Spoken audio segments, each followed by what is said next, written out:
নমস্কাৰ বন্ধু বান্ধৱীসকল, পল্লু মটিভেশ্যনেল চেনেললৈ আকৌ এবাৰ স্বাগতম। বাস্তুশাস্ত্ৰ অনুসৰি যেতিয়া কোনো ব্যক্তিৰ ওপৰত সম্পদৰ বৰষুণ পৰিব ধৰে, অৰ্থাৎ তেওঁ ধনী হ'বলৈ ধৰিছে, তেতিয়া প্ৰকৃতিয়ে কিছুমান বিশেষ সংকেত দিয়ে। ধনী হোৱাৰ আগত এই 13টা লক্ষণে দেখা দিবলৈ আৰম্ভ কৰে। কেতিয়াও এই শুভ সংকেতবিলাক উপেক্ষা নকৰিব, কাৰণ এইবিলাকে জনাই দিয়ে যে তোমাৰ জীৱনত ডাঙৰ আৰু আনন্দদায়ক পৰিৱৰ্তন আহিবলৈ ধৰিছে। হিন্দু ধৰ্মত দেৱী লক্ষ্মীক সম্পদৰ দেৱী বুলি কোৱা হয়। যাৰ ওপৰত তেওঁ প্ৰসন্ন হয়, তেওঁৰ ঘৰত অৰ্থৰ অভাৱ নহয়। দেৱী লক্ষ্মীক পোৱাৰ আশাত মানুহে বহুতো উপায় কৰে।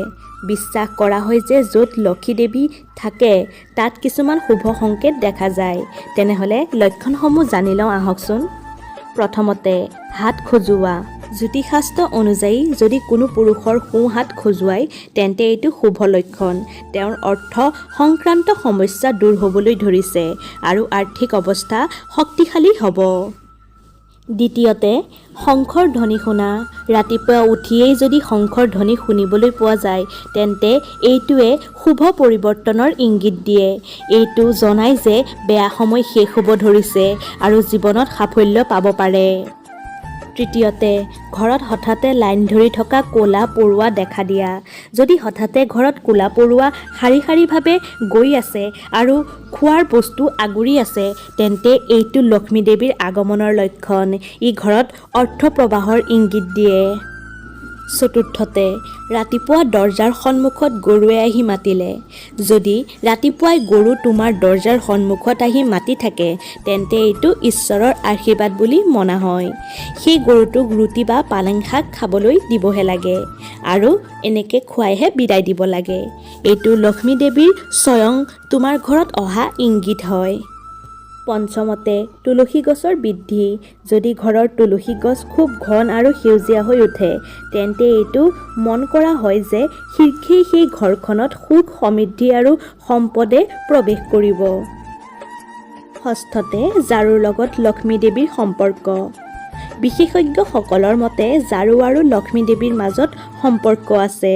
সেয়েহে যদি ৰাতিপুৱা কাৰোবাক ঝাৰু দিয়া দেখে তেন্তে এইটো ইংগিত দিয়ে যে তুমি বহুত সোনকালেই ধনী হ'বলৈ গৈ আছা। সপ্তমতে, ৰাস্তাৰ কাষত ঘৰৰ ওচৰত পইচা পৰি থকা তেন্তে এইটো অৰ্থ আগমনৰ সংকেত। ইয়াৰ উপৰিও কাপোৰ পিন্ধোতে বা খোলোতে যদি পকেটৰ পৰা পইচা পৰে তেনেহ'লে সেইটো আৰ্থিক লাভৰ ইংগিত হয়। অষ্টমতে, ঘৰৰ প্ৰধান দৰজাৰ সন্মুখত কুঁহিয়াৰ গছ হোৱা তেন্তে এইটো ধনী হোৱাৰ সংকেত আৰু ঘৰত সম্পদ অহাৰো সংকেত। নৱমতে, ঘৰত মেকুৰী পোৱালি জন্ম হোৱা। যদি ঘৰত কোনো মেকুৰীয়ে পোৱালি জন্ম দিয়ে তেন্তে এইটো অত্যন্ত শুভ লক্ষণ।